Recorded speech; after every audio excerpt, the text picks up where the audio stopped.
Bismillahirrahmanirrahim. Assalamualaikum warahmatullahi wabarakatuh.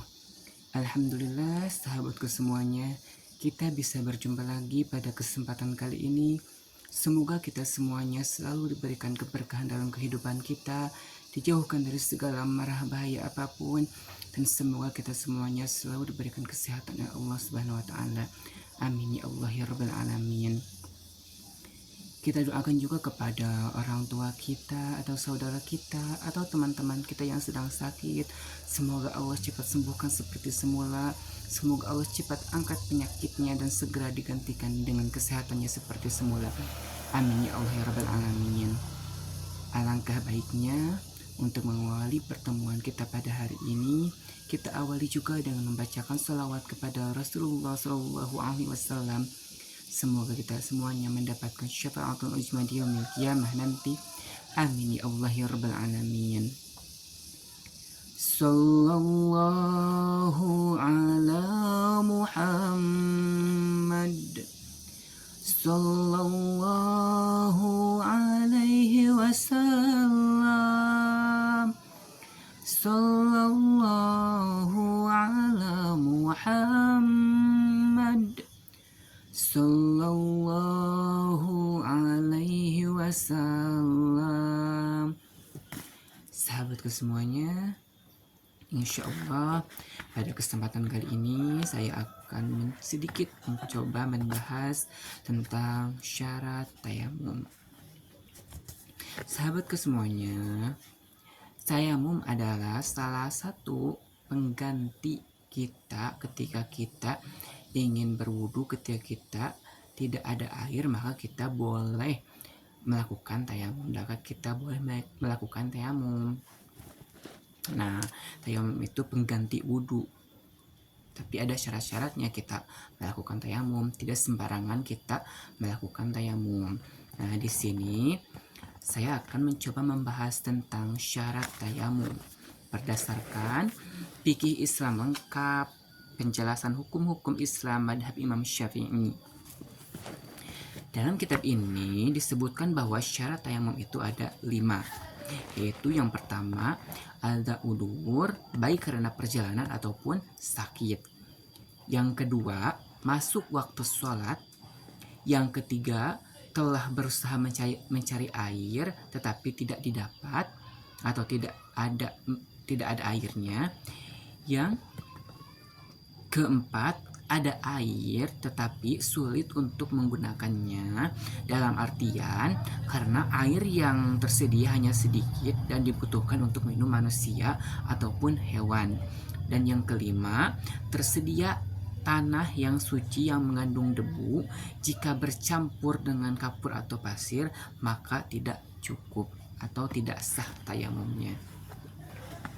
Penjelasannya, yang pertama, mengenai uzur, Allah Subhanahu wa taala berfirman, A'udzubillahi minasyaitonirrajim. Bismillahirrahmanirrahim.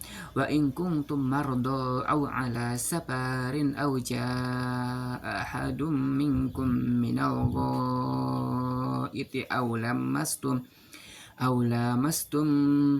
lamastumun nisaa falam tajidu ma'an fatayammamu, yang artinya, dan jika kalian sakit atau dalam perjalanan atau kembali dari tempat buang air atau menyentuh perempuan lalu kalian tidak memperoleh air, maka bertayamumlah. Al-Maidah surat ke-5 ayat 6. Bukhari juga dan Muslim meriwayatkan dari Imran bin Husain radhiyallahu anhu, dia berkata, kami bersama Rasulullah SAW melakukan perjalanan. Ketika beliau sholat bersama orang banyak, seorang laki-laki menjauh. Beliau bertanya, apa yang menghalangimu untuk sholat? Orang itu menjawab, saya junub dan tidak ada air. Beliau bersabda, bertayamumlah dengan tanah karena itu cukup bagimu.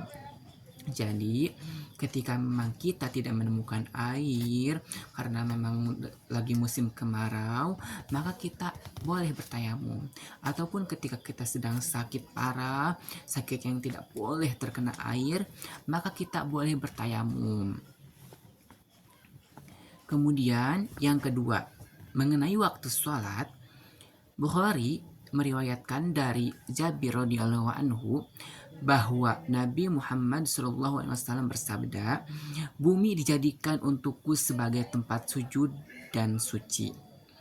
Siapa saja di antara umatku yang mendapati waktu sholat, hendaklah dia sholat." Dalam riwayat Ahmad disebutkan, di mana saja saya mendapatkan waktu sholat, maka saya mengusap tanah dan sholat. Mengusap dengan tanah dan sholat. Dari dua riwayat tersebut menunjukkan bahwa Rasulullah SAW ini bertayamum dan sholat jika tidak mendapatkan air setelah masuk waktu sholat.